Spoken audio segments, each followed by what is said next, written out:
Hi, and thanks for joining us. This is tplmedia.ca/local. I'm Mike, and joining me for today's discussion, Paul McCucci. We are talking about day trips that you can make from major centers across Ontario within 2 hours and change your summer. Today's show, by the way, brought to you by Less Lethal. Personal safety starts with being prepared. Visit lesslethal.ca and explore innovative legal personal safety products designed for peace of mind. Lesslethal.ca. Be ready, be confident. Paul, thanks for talking summer adventures with me. Yeah, thanks, Mike. Beautiful places to travel right around here in Ontario. I've been to many of them, quite frankly. I've been to all of them. Yeah, I think I have too now. Kicking off Elora Gorge. And so I was lucky enough in my youth to actually go build a development just around Elora Gorge. It's absolutely stunning. It the is, waterfalls. Yeah, the limestone cliffs, the village, small village for shopping. Yeah. And the hiking and the trail. So if you get a chance, go check it out. It's very beautiful. What trail is that? Is that part of the Bruce system? Yes. Yeah. Fantastic. And a shout out to the Grand River racetrack guys. I love those guys. So if you get a chance and go for an evening, bet some horses, have some fun. They have some good gaming there. The guy who started it is an amazing guy. He's actually a vet.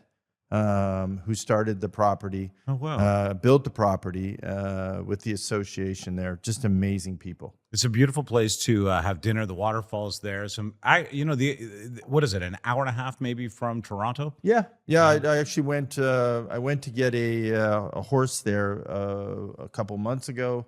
Had a beautiful trip driving from Toronto out to Elora Gorge. Did the round trip in like 3 hours. Yeah, and it is a beautiful drive. That's the other thing. From Toronto, if that's your perspective on Elora, wow, it's a beautiful drive as you hit the rolling hills out there. And just gorgeous. Well, that's what we've done here. What we did was we took major cities across Ontario, and we thought, okay, what can we do within a couple of hours? Because people, honestly, I think financially speaking, our economy is not at its peak, I don't think, at the moment. People are stretched thin, but summer's here. What can we do to add memories and not hit the pocketbook too hard? But yeah, no, Elora Gorge is definitely one of the ones that I would make a trip to. What else is on your list for the Toronto area? Perth. So it's interesting when people think of Ottawa, and I spent a couple years in Ottawa with a large development that I was involved with. I almost ended up living in Ottawa. But it's tempting, right? It is. But Perth, on the outskirts of Ottawa, is one of the prettiest little heritage towns you're going to find. And from the shopping to the 19th century architecture, just gorgeous. You don't have to always stay in the main city. I always tell the newcomers to Canada, they want to go to Niagara Falls. They want to go to see the Parliament Buildings. Okay, fine. But you know what? Stay outside the city, get to see the small cities, get to know the people. Those are the things that matter. In that area, another one that I swear I had never even heard of. I saw it on the highway as I went to Ottawa or made my way to Montreal, and that's Merrickville. And I made the stop in after one of our trips recently. I know it well. It's very beautiful. It's the head of the canal system there, the Trent Canal, and also just a beautiful little village. The shopping there is great. There's enough restaurants for all the tourists to go to. And then, of course, the park areas and the trail system there are just incredible. Once again, just a couple of hours outside of Ottawa. Yeah, and on the way up to Ottawa, if you're going to make a few-day trip, you got Thousand Islands. So, again, another property, built it, was involved with it early in my life. Gorgeous, breathtaking views. You get to cruise. If you like to kayak, it's wonderful for kayaking for those of you who are like kayaking. Just actually, also, I got to do a shout out. If you're in or by Ottawa, there's some really great rapid whitewater rafting. Absolutely. It's not too aggressive, quite frankly. You'll love it. There's Wilderness, there's Owl, a couple of good companies out there. You can jump out of the large whitewater rafts and float down the river. You can do a little cliff diving. Your kids will love it. It'll be a memory. My sons still talk about cliff diving in the Ottawa River to this day. I don't know if you remember on the rapids, there's this one whirlpool there they call the Greyhound Bus Eater. Yeah. And they're steering around it. It's quite an adventure, and you're getting splashed. Yeah. No, that's a really good call out. It's been a lot of years since, and also, just 1,000 Islands. It's been since I was a kid, since I really took the time to visit. but it's become so popular now. Oh yeah. Yeah. And scenic, quite frankly, as you're touring down the Thousand Islands, you get to see the different islands, the different homes, and you think to yourself the whole time when you're there, how do people live here? Right. Yeah, and they do. Right. And you'll see some great boats, by the way. You So that's think really I nice. could only play here. Yeah. I couldn't work here. I could only play here. But they do.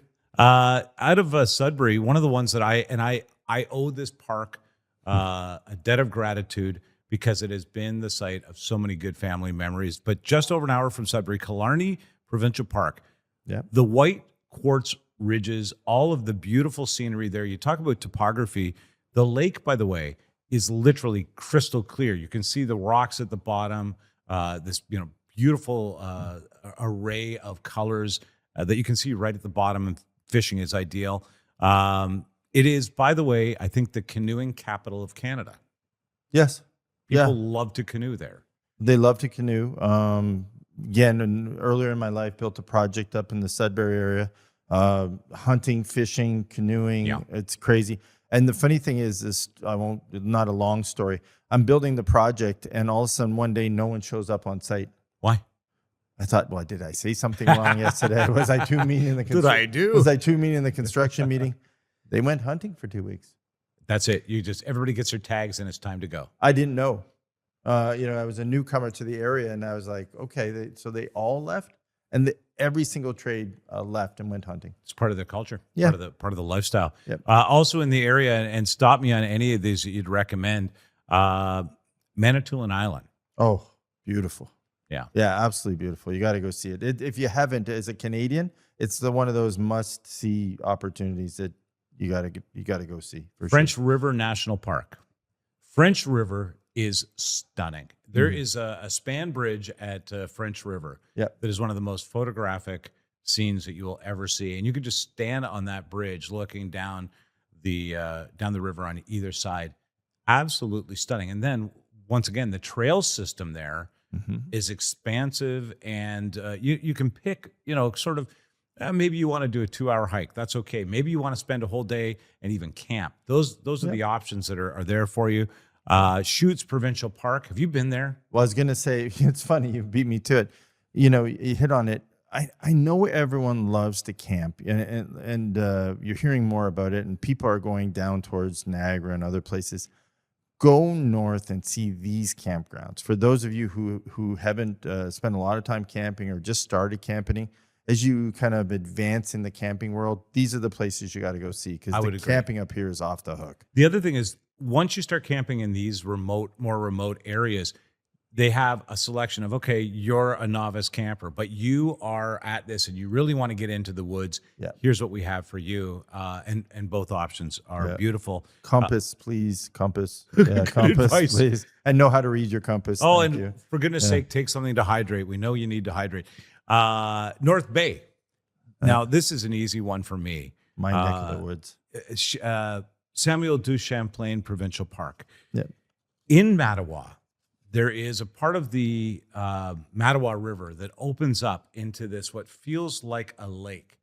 Around it are waterfalls, what feels like mountains around you. It is very much a different Ontario. If you haven't been there, Samuel du Champlain Park is an absolute must. It's perfect for canoeing, for kayaking. So here's what happened in this area. The voyageurs made their way down from Hudson's Bay. They got onto the Mattawa River, and then they found this area that opens up. Right now, there's a place called Mattawa River Resort there.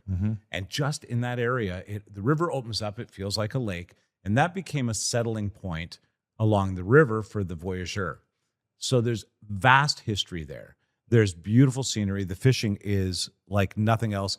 And I would absolutely recommend it. Algonquin Provincial Park, obviously on the list. Yeah. If you live in the area, you've probably spent some time there, but worth revisiting. They have revamped wildlife programs. They have new sites and new accommodations.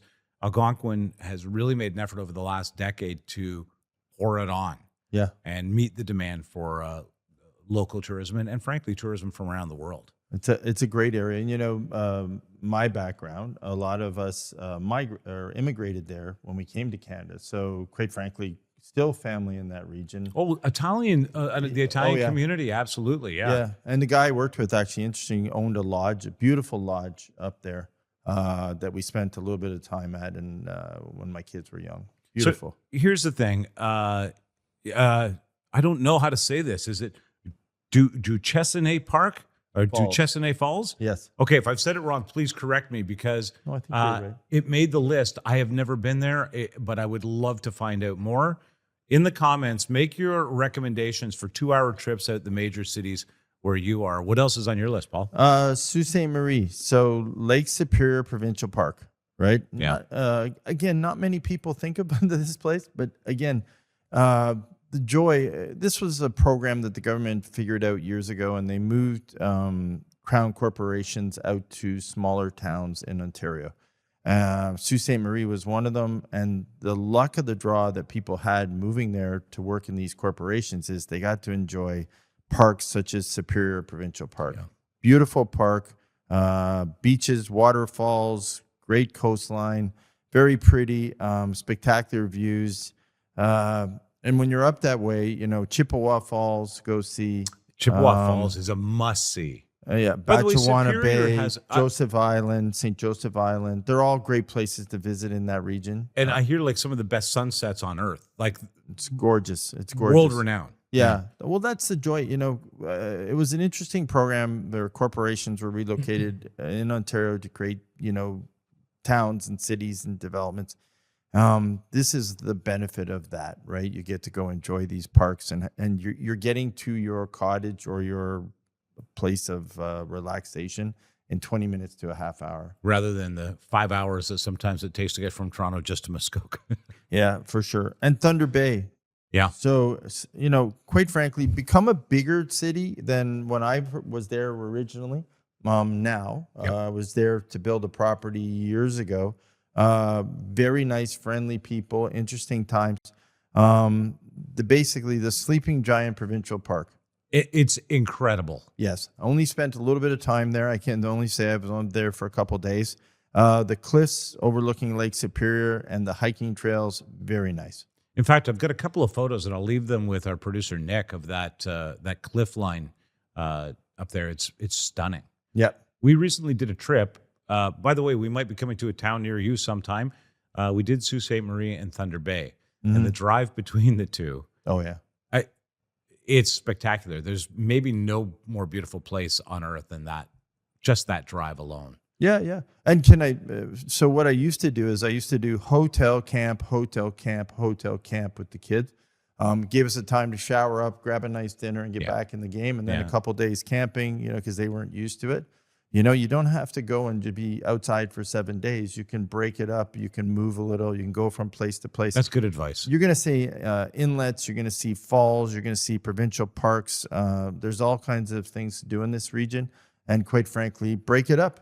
You know, I think that's good advice. Spend a day swimming. Spend a day kayaking. Spend a day trail walking. You know, enjoy yourself. But you know, if you plan it really well, you'll figure it out. You know, you just made me think, if you've got 50 items on your to-do list when you do this, you've made a mistake, I think. Yeah. Pick one thing to do every day. Yeah. And then you'll find other adventures along the way. That's what we used to do. Yeah. And we used to have a blast, whether it be bike riding or kayaking. And Yeah, that's the thing for the day. And you're going to put your effort into that and really experience it. You don't need to fit in 30 things in a day. You know, you can always make the trip back. Now, going the other way, so going west, I wanted to just mention a couple more, Mike, that I spent a ton of time here when I was younger, Grand Bend. Oh, yeah. Yeah. So the provincial park, you go up there. Camping is spectacular. It used to be quite a party zone. I think it's become more family friendly now. But the water is warm. It's beautiful waters. And quite frankly, it's the Lake Huron sunsets. Incredible. And if those of you like to do any windsurfing or water sports, please, you know, it's a great place to do it. And it's, you know, the water, Grand Bend, the water levels are low, fairly far out. So you can kind of move out. Yeah, it's like when you go to Wasaga Beach. You can actually get out there. Yeah. You're not in any, you can actually enjoy the water before it becomes too deep for you. Yeah. Too deep. And it's sandy and it's Oh, that's clear. good. It's very beautiful. Well, yeah, if you're doing kite surfing or anything like that, it's perfect for that. Exactly. That, low surface. And So, that's what we used to do. We used to take our, in those days, we used to take our volleyball nets and our windsurfers, play volleyball in the afternoon, windsurf at 4 when the winds got higher, and then call it a day and barbecue and be done. sounds like they might still be doing that at Grand Bend, by the way. Yeah. Also room for families. Yeah, exactly. Point Pelee National Park. Never been. I've never been. Okay, so this is up Windsor Way. Spent a ton of time up here. Now, it's the most southerly point in Canada, isn't it? Yes. Okay. Yeah, more south than the U.S. Yeah. Yeah, a lot of the U.S. states. So, Amherstburg, Rundo Provincial Park, all these places that are in the region. But, you have the winery. You have, for those of you who are bird watchers, this is an amazing friend of mine does bird watching, and he's always up here doing marsh walks through the boardwalk, again, looking at the sunsets over Lake Erie. So he's always up bird watching and going for walks in this region. Beautiful homes. So if you get a chance, go through the area. It's spectacular. It's become quite of a retirement mecca now. So down this way, a lot of people, when they who have a few bucks, when they retire, they go here. Because from Toronto, it's about it's close. It's not that far away. So you're 3.5 hours, 4 hours. Yeah. And quite frankly, the weather is about 10 degrees warmer. I have noticed that. Yeah. So Yeah, over the years of visiting that area, you think, oh yeah, you actually get a few more weeks of nice weather in this area, which means into the fall, some of these. Oh, we'll have to come back and do this in the fall. Yes, because there's recommendations we can make that are just really fall specific. But this is an example. Okay, 3 hours outside of Toronto, 3.5 hours outside of Toronto, you get an extra maybe 3 or 4 weeks of good hanging out weather. Exactly. Yeah. You can still go biking. So end of September into October, you still can move really easily with just a sweatshirt on. All right. Well, there you go. We've got a bunch of, and you know what? If you'd like, please, as I say in the comments, if you've got a suggestion we missed, we want them. Don't hesitate to put them in there. These have been, journeys and adventures within a couple of hours of major cities in Ontario. And we appreciate you taking the time to find out more. Paul, thanks for sharing these. Thanks, Mike. A lot of good memories.